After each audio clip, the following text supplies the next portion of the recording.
Graça e paz, irmãos.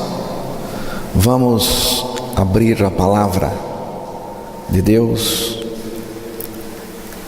na primeira carta de Paulo aos Coríntios, capítulo 10, versículos 16, 17 e 21. Porventura o cálice de bênção que abençoamos não é a comunhão do sangue de Cristo? O pão que partimos não é porventura a comunhão do corpo de Cristo? Porque nós, sendo muitos, somos um só pão e um só corpo, porque todos participamos do mesmo pão.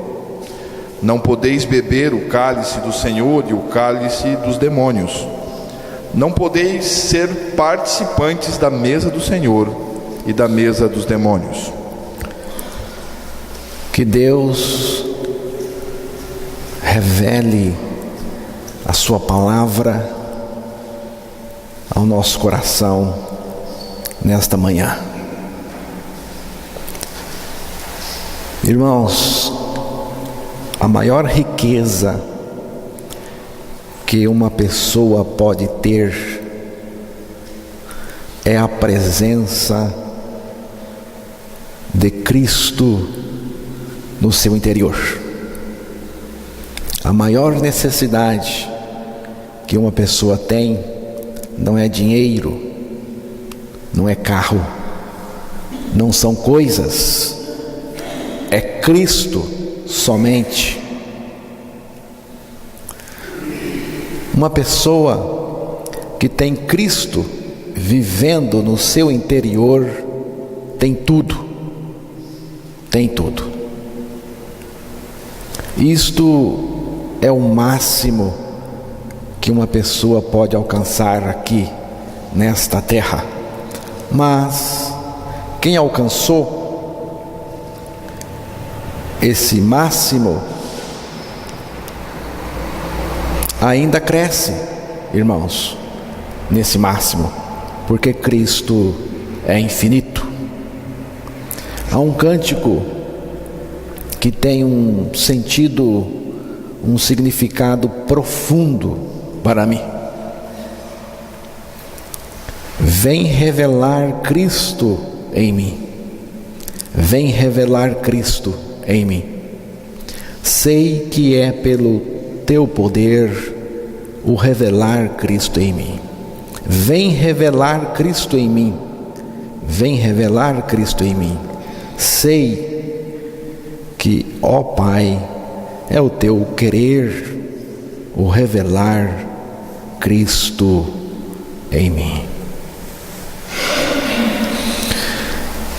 Irmãos, a coisa mais importante que existe no céu e na terra é a pessoa de Cristo revelada, manifesta no meu interior. Cristo como a minha vida. Colossenses capítulo 3, verso 4. Quando Cristo, que é a nossa vida, se manifestar, então também vós vos manifestareis com Ele em glória. O texto está mostrando que Cristo é a nossa vida.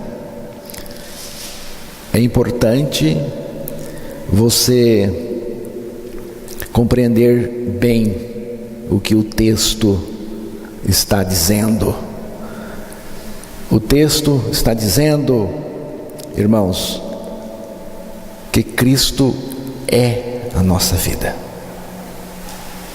Cristo é a nossa vida, a pessoa dele.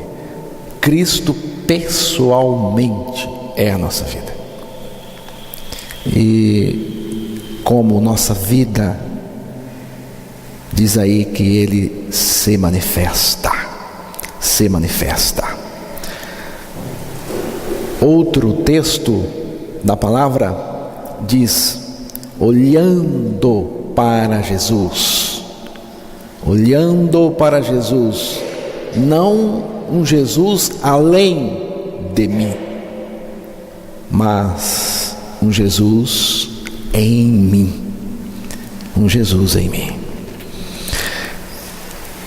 João capítulo 12, versículos 20 e 21. Ora, havia alguns gregos entre os que tinham subido a adorar no dia da festa. Estes, pois, dirigiram-se a Filipe, que era de Betsaida, da Galiléia, e rogaram-lhe, dizendo: Senhor, queríamos ver a Jesus.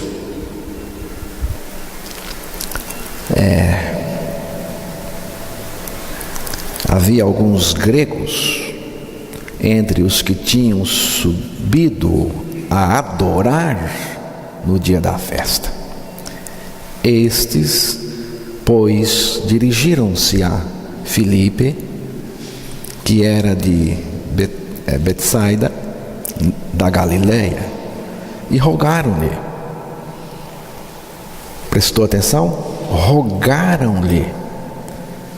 Rogo é um desejo intenso, não é um desejo qualquer.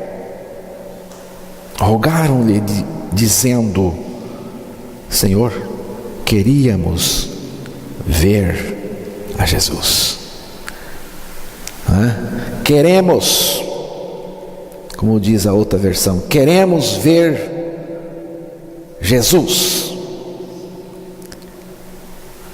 Esse ver aqui não é um absurdo, não.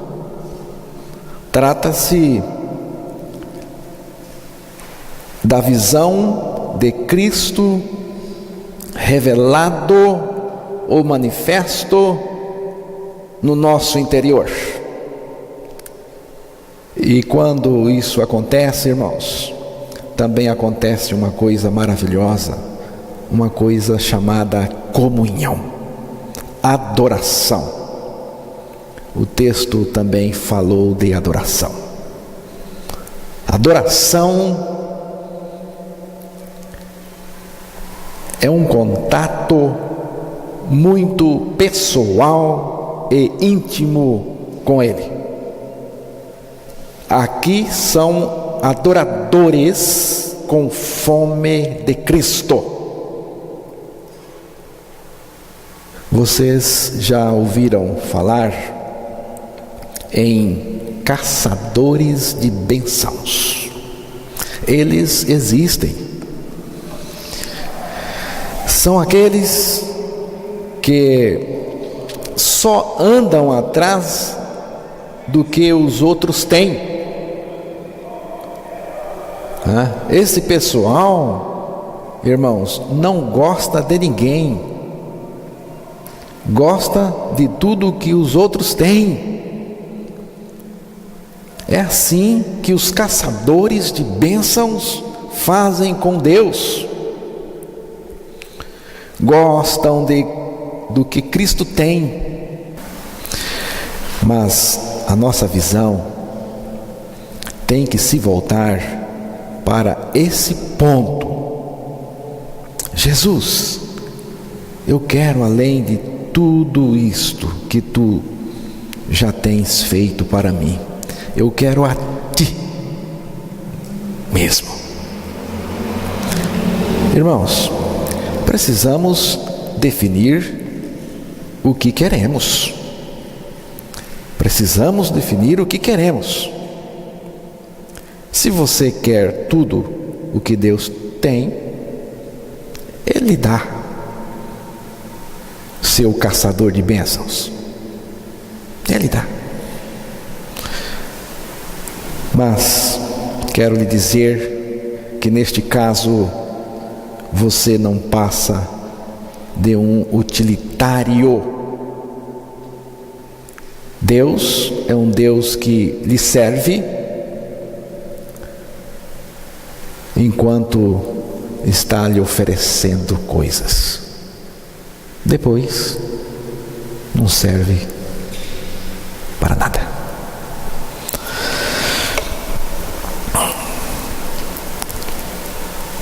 Irmãos, Deus tem nos dado bênçãos. Deus tem nos dado bênçãos por sua graça, mesmo quando não estamos buscando bênção nenhuma. Não o louvamos para ganhar bênçãos, mas porque Ele é digno de ser louvado. E quanto mais o vemos, mais o queremos. Chama-se a busca da comunhão com o Senhor. Há uma cantiga antiga que também tem um significado profundo para mim. Ela diz: Jesus tem uma mesa posta, onde os santos de Deus são alimentados. Ele convida o seu povo escolhido: venha e ceie.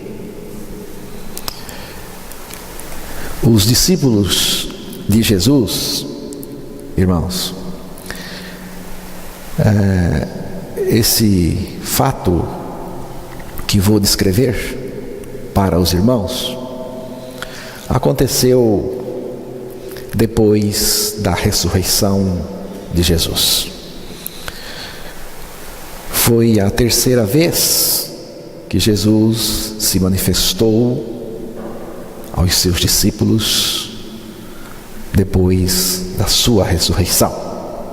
Os discípulos de Jesus passaram a noite pescando no mar,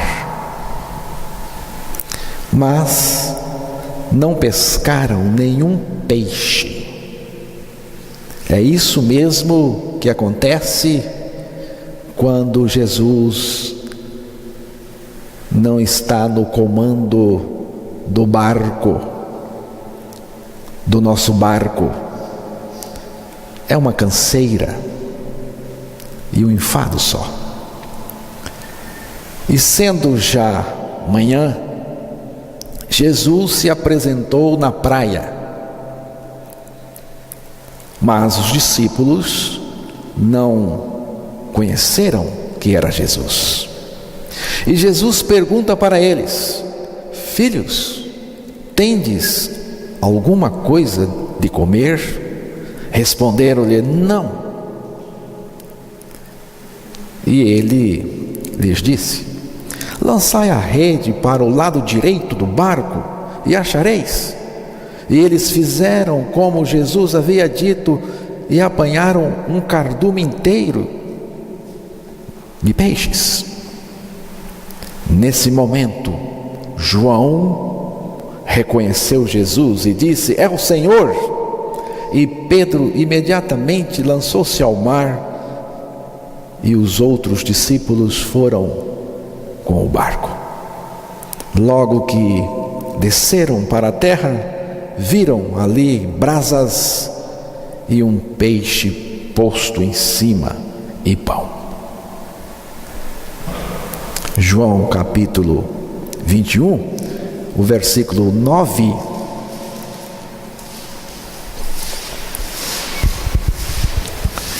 Logo que desceram para a terra, viram ali brasas e um peixe posto em cima e pão.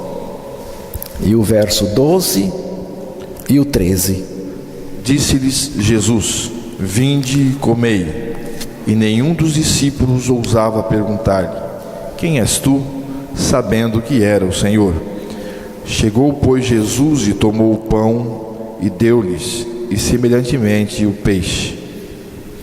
Viram ali brasas e um peixe posto em cima e pão. Disse-lhe Jesus: vinde, comei. E no versículo 13, o próprio Jesus os serviu, dando-lhes peixe e pão. Irmãos, você entendeu? Você percebeu o que está acontecendo ali? Ali estava uma mesa posta, ali estava uma mesa estendida, era a mesa de Jesus, e Jesus convida os seus: vem cear, vem comer. Tem uma mesa onde os famintos por mais de Cristo alimentam-se de Cristo, sentado à sua mesa. Ali o alimento espiritual jamais acaba, e esse alimento é o próprio Cristo. Lucas capítulo 22, versículo 29 e 30, o próprio Jesus está falando dessa mesa, da mesa do Senhor. E eu vos destino o reino como meu Pai me destinou, para que comais e bebais a minha mesa e no meu reino, e vos assenteis sobre tronos, julgando as 12 tribos de Israel. Assim como meu Pai me confiou, destinou o reino, eu vou-lo confio, destino, para que, preste atenção agora, para que comais e bebais a minha mesa no meu reino. Irmãos, do ponto de vista espiritual, nós já pertencemos ao reino de Jesus e desfrutamos da sua mesa o tempo todo.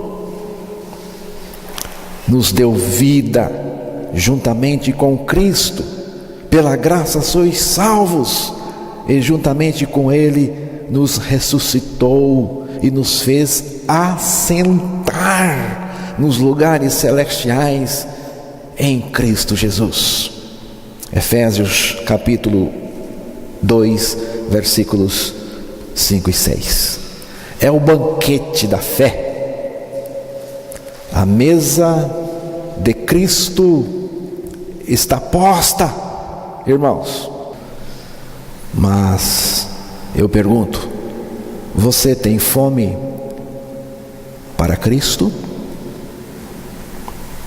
Vamos lá, irmãos, vamos comer de Cristo, vamos ingerir da natureza divina, vamos beber da vida de Deus,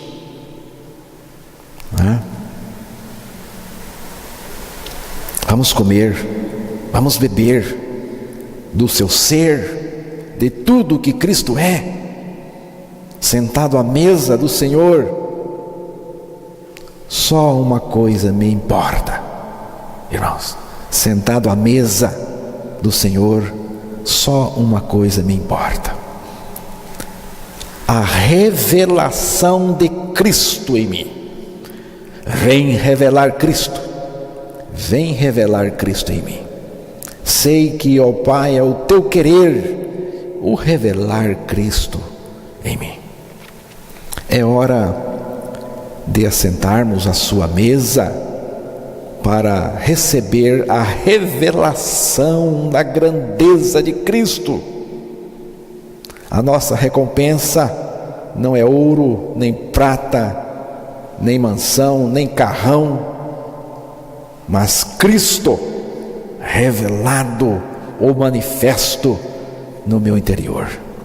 Cristo se manifestando, se revelando a mim. Uma mesa, irmãos, nas Escrituras, simboliza comunhão. Mesa simboliza comunhão. No caso da mesa do Senhor, ela simboliza o terreno de comunhão que Deus tem para todos os seus. É por isso que ela é chamada de mesa do Senhor. Ela simboliza o terreno espiritual sobre o qual se expressa a comunhão e o crescimento na revelação da fantástica pessoa do nosso Senhor Jesus Cristo. O texto que foi lido no início, lá em 1 Coríntios, capítulo 10, verso 21,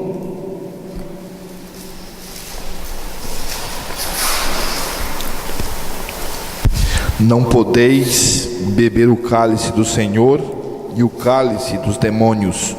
Não podeis ser participantes da mesa do Senhor e da mesa dos demônios. Não podeis ser participantes da mesa do Senhor e da mesa dos demônios. O demônio também tem a sua mesa. A expressão mesa do Senhor é usada nesse texto em contraste com a mesa do demônio. A mesa do Senhor expressa a separação daqueles que dela participam, separação de tudo o que o demônio apresenta na sua própria mesa. O texto diz categoricamente: não podeis beber o cálice do Senhor e o cálice dos demônios. Não podeis ser participantes. Não podeis. É radical. Não podeis ser participantes da mesa do Senhor e da mesa dos demônios. O ser humano ou participa de uma ou de outra, não tendo, portanto, a possibilidade do meio termo. Ou é a mesa do Senhor ou é a mesa do diabo. Ninguém fica neutro. Ou você está participando da mesa do Senhor, ou você está participando da mesa do demônio. Você está em uma ou na outra. Não tem neutralidade. Não tem. Gostaria de analisar de forma figurada estas duas mesas, para entendermos um pouco o que o texto expõe aqui. Quais são os pratos servidos na mesa do Senhor? O pecado você pode descartar logo de cara. Esse prato não é servido na mesa do Senhor. Não é. Se você pratica o pecado, saiba já que você está na mesa do demônio. Você participa dela. A mesa do Senhor fala de uma comunhão profunda com o Senhor. Fala de uma identificação com o Senhor. Fala de uma vida santa em Cristo. Em Cristo. 1 Coríntios capítulo 10, versículo 16 e o 17. Porventura o cálice de bênção que abençoamos não é a comunhão do sangue de Cristo?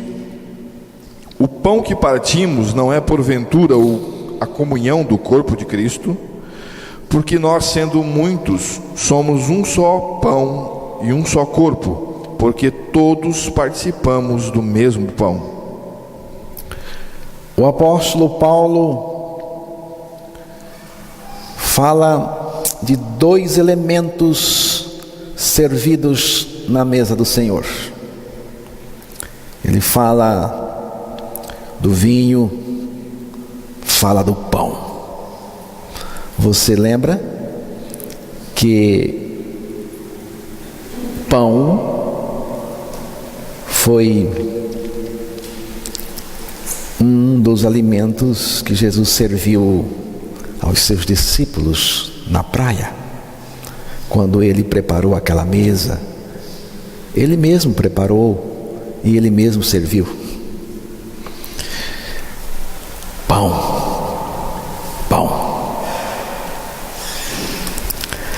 Ele fala de um pão partido.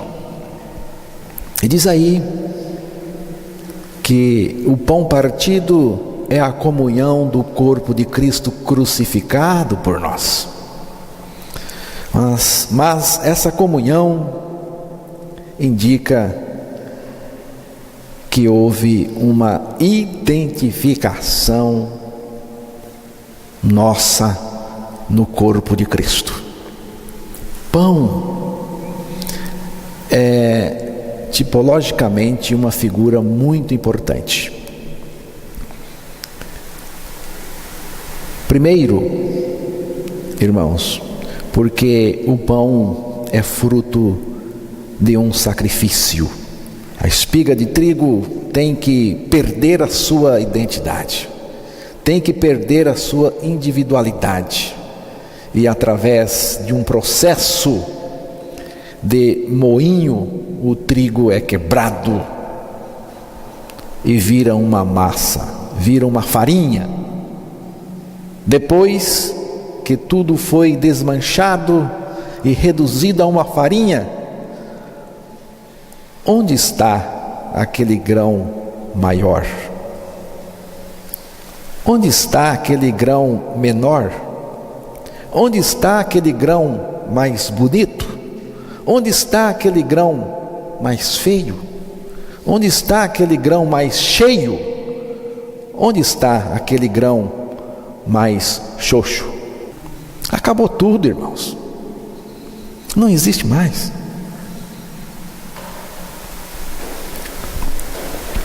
E essa farinha vira uma massa que é sovada até alcançar uma textura capaz de ser assada e transformada num delicioso pão. Tudo isto significa que o pão é resultado de um sacrifício, de uma morte.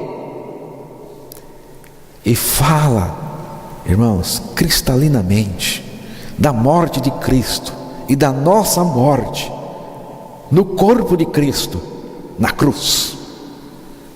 Irmãos, não existe igreja sem a morte dos seus componentes. Não existe vida sem a morte do pecador com Cristo na cruz. Sem a morte da velha vida, da velha natureza, não existe igreja nenhuma. Igreja de Cristo, igreja verdadeira. Deus nos fez entrar no corpo de Cristo com toda a nossa maldade naquela cruz.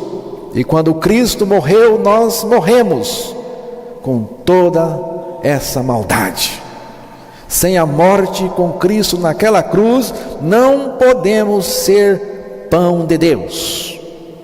Pão representa a morte de Cristo com todos nós na cruz, garantindo-nos libertação total do pecado e a operação da sua vida santa em nós. E representa também a unidade produzida pela morte e pela ressurreição. A morte com Cristo reduz o nosso nível de individualismo a zero, irmãos. Pela morte saímos do nível da individualidade para a coletividade da igreja. Irmãos, quem vive para si, vive muito infeliz e insatisfeito. Quem vive para si é sócio do diabo e patrocinado pelo inferno. Só há um remédio: a morte com Cristo na cruz. Não tem outro remédio. Nessa morte com Cristo morre também o individualismo e o egoísmo. Na vida que nasce da morte, a expressão é a expressão do altruísmo e não do egoísmo. Romanos capítulo 6, versículo 11. Assim também vós considerai-vos certamente mortos para o pecado, mas vivos para Deus em Cristo Jesus nosso Senhor. Esse é o ponto importante. Assim também vós considerai-vos certamente mortos para o pecado, mas vivos para Deus em Cristo Jesus nosso Senhor. Irmãos, é isso. A igreja, ela parte dessa consideração de morte com Cristo e da vida de Cristo em nós. O vinho também é resultado de um sacrifício. O vinho é produto de uma prensa. O cacho de uva era pisoteado num lagar até perder sua forma e virar um suco, e se transformava em vinho. Isto significa, irmãos, que na igreja de Cristo todos passaram pela morte em Cristo na cruz, todos. Agora, tem muita gente que faz parte da organização, está no grupo, mas não é igreja de Cristo, porque para ser igreja de Cristo tem que morrer, tem que ressuscitar, e a vida de Cristo tem que operar. Na igreja de Cristo não tem o mais importante, nem o menos importante. Aquele que pensa que é mais importante se torna insuportável, e aquele que pensa que é menos importante também se torna insuportável do mesmo jeito. Tem que morrer. Tem que morrer. Quando nós morremos com Cristo, perdemos os direitos, perdemos nossas importâncias, as diferenças, as preferências e os gostos. Tudo isto ficou na cruz, irmãos. Tudo ficou na cruz para estabelecer a unidade em Cristo. Pão e vinho falam da obra do Calvário, que resulta em vida eterna, a vida eterna de Deus em nós. Irmãos, eu tenho certeza que Cristo somente é suficiente para nós. Não precisamos de mais nada. Quais os pratos servidos na mesa do demônio?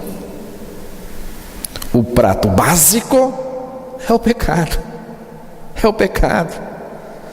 De certo, é servido fatia de mentira, fatia de ódio, falsidade, impureza, vaidade, orgulho, e por aí vai. Paulo usa uma expressão muito forte aqui: não podeis beber o cálice do Senhor e o cálice dos demônios. Não podeis ser participantes da mesa do Senhor e da mesa dos demônios. 1 Coríntios capítulo 10, o versículo 22.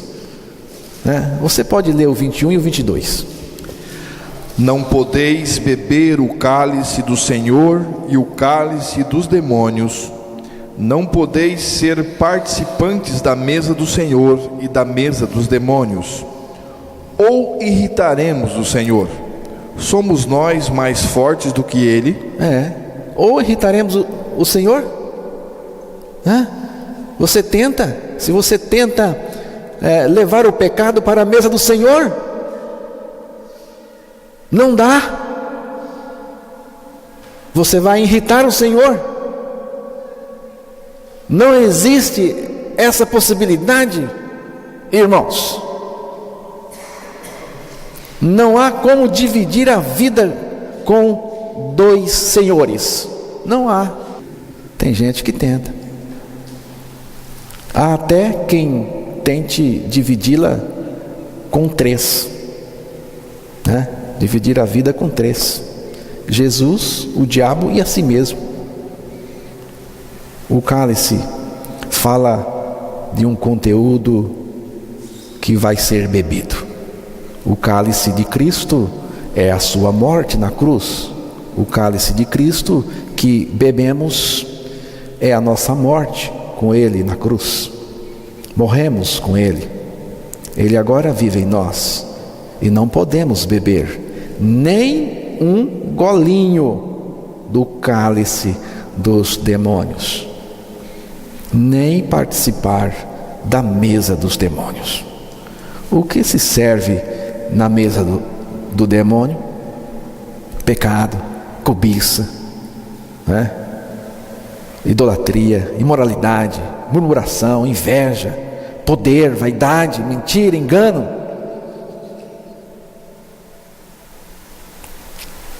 E para acompanhar a ocasião, nada melhor do que entornar o cálice dos demônios, cheio de abominações e imundícies.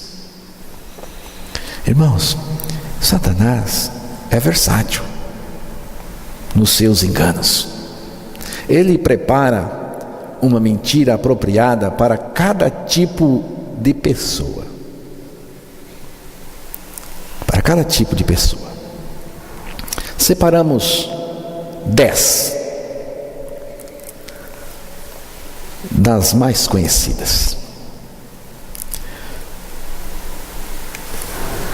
O Satanás diz: o pecado traz realização. A maioria das conquistas das pessoas é conseguida pecando. Viu? A maioria das conquistas das pessoas é conseguida pecando, irmãos, apoiando o pecado ou amenizando o pecado. Por isso o pecado traz uma sensação de felicidade falsa. Mas a verdade sobre o pecado é a seguinte: o pecado é a causa de toda miséria nesta vida e na vida do porvir. Viu? Ele é a causa. Todo pecado denuncia que no interior do indivíduo há uma natureza pecaminosa. Quando acontece a prática de um pecado, fica evidente que no interior da pessoa existe a natureza predisposta a praticar todos os tipos de pecados possíveis. Se você comete o pecado, você não é de Deus. Quem comete o pecado é do diabo, diz a palavra. Espero que a palavra de Deus sensibilize você. Afirmar que você pertence a Deus na prática do pecado é mais uma mentira do diabo. Ele está enrolando você, mais uma vez. Tenha certeza que você, na prática do pecado, pertence ao diabo. E por causa dessa natureza pecaminosa, da qual você não foi liberto, porque você não creu, terá que ouvir as duras palavras do Senhor Jesus Cristo naquele dia: apartai-vos de mim, malditos, para o fogo eterno, preparado para o diabo e seus anjos. Estou dizendo isto, irmãos, com amor e misericórdia, porque não desejo para ninguém esta perdição. Vamos confiar na palavra de Deus, que nos renasce e liberta do pecado. O pecado é facilmente derrotado, diz Satanás, para algumas pessoas. O objetivo é fazer as pessoas acreditarem que o pecado não é perigoso. Não é perigoso. Eu digo, o pecado é perigoso. Ele é tão perigoso que, sem a intervenção do poder de Deus concentrado em Cristo crucificado, o pecado não pode ser vencido nem abolido. Não brinque. Você pode lidar com o pecado sem recorrer a Cristo, outra mentira dele. No máximo, Cristo entra como coadjuvante. Acreditar nisso leva sempre à frustração e ao inferno. É impossível atingir os padrões de Deus neste mundo. Essa é uma mentira que ele gosta, viu? De divulgar. É impossível atingir os padrões de Deus neste mundo. Quem acredita nisso, acredita que é impossível parar de pecar. Quem acredita nessa mentira de Satanás, acredita que é impossível parar, deixar de pecar. Acredita que só está livre do pecado quando morrer fisicamente ou Jesus voltar. Essa turma comete dois erros fatais: a morte física e a volta de Cristo são expiatórios, e que o sacrifício de Jesus não é suficiente. Se eu estou livre do pecado só quando morrer fisicamente, então a morte física tem um poder expiatório. Se eu vou ser livre do pecado só quando Cristo voltar, então a volta de Cristo tem poder expiatório. Ou seja, morreu à toa na cruz do Calvário. Morreu à toa. Não crê na suficiência de Cristo. Mas não é assim não. Não é assim não. O sacrifício de Cristo é suficiente e eficaz para expiar o pecado, para trazer a solução para o pecado. A vida de Cristo operando em mim é suficiente para vencer o pecado. Já aqui neste mundo, Cristo vive em mim, é o padrão de Deus. Viu? Cristo vive em mim, é o padrão de Deus neste mundo. Eu digo, irmãos, eu teria dificuldade para alcançar o padrão de Deus, mas Cristo não. Para Cristo é fácil. Cristo em mim, Ele vive em mim. Não é preciso tratar o pecado imediatamente. Essa é outra mentira. não é preciso tratar o pecado imediatamente. Acreditar nessa mentira é um erro fatal e revela o quanto a pessoa brinca com o pecado.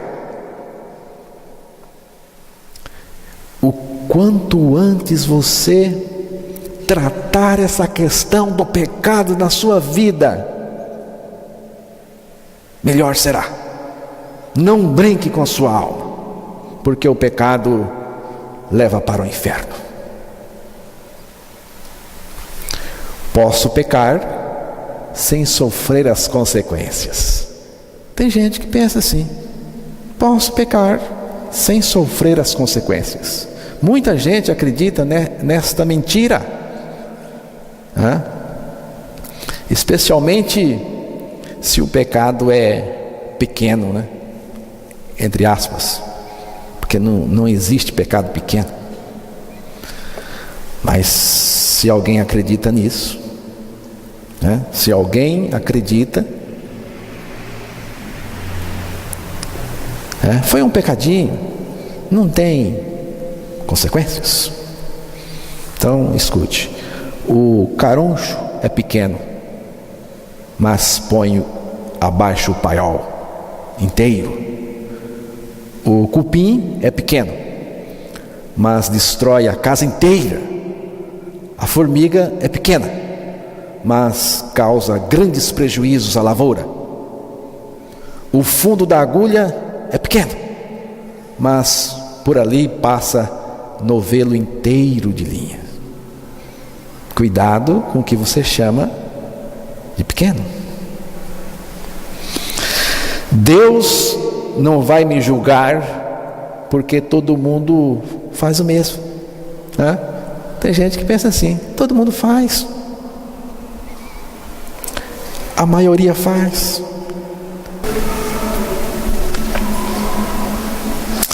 Então, irmãos,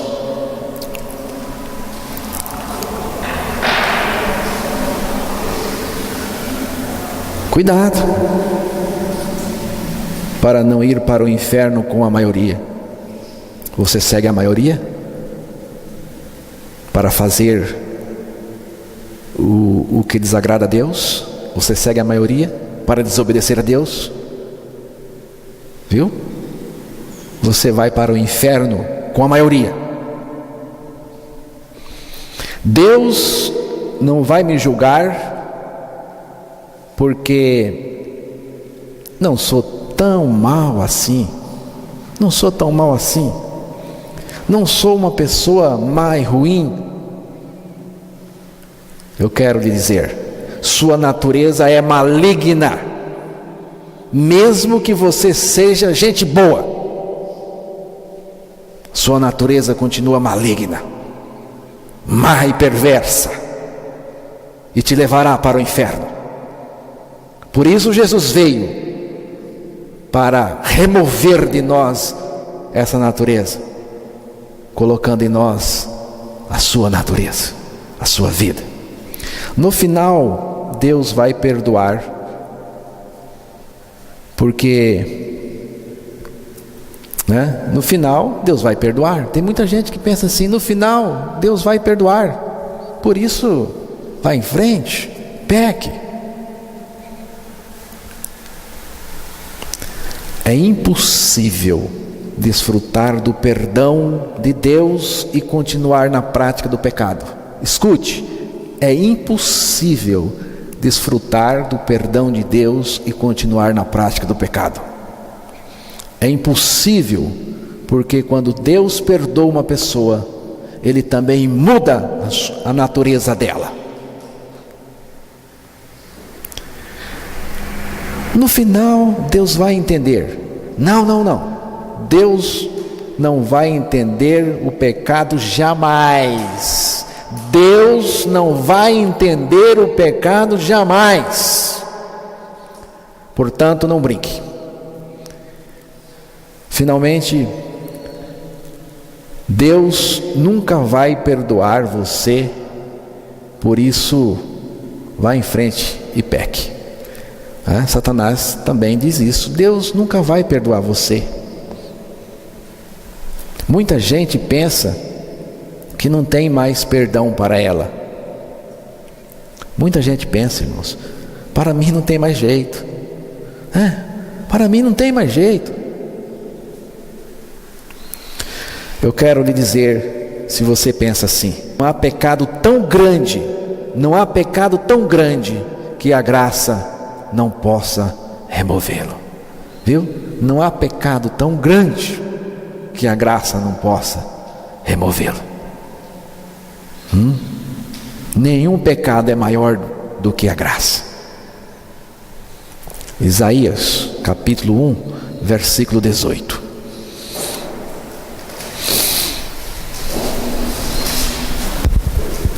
Vinde, então, e argui-me, diz o Senhor, ainda que os vossos pecados sejam como a escarlata, eles se tornarão brancos como a neve. Ainda que sejam vermelhos como o carmesim, se tornarão como a branca lã.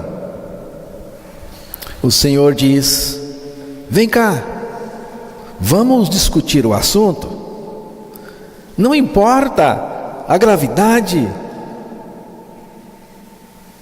do pecado, não importa o quanto manchado de vermelho você está pelo seu pecado, não importa o quanto manchado de vermelho o pecado te deixou. Eu vou fazer um trabalho tão fino e tão profundo que vou deixar você branco como a neve e branco como a lã. Ele está dizendo: eu vou remover seu pecado de tal modo que não vou deixar nada, vou tirar tudo. Como ele fez isso? Eu vou desmanchar você naquela cruz. Foi isso que ele fez. E ali eu vou aniquilar você naquela cruz. Eu vou matar você crucificado comigo lá na cruz. Eu vou fazer você de novo. Se alguém está em Cristo, é nova criação. As coisas velhas já passaram, eis que tudo novo se tornou. Você crê nisto? Amém, irmãos?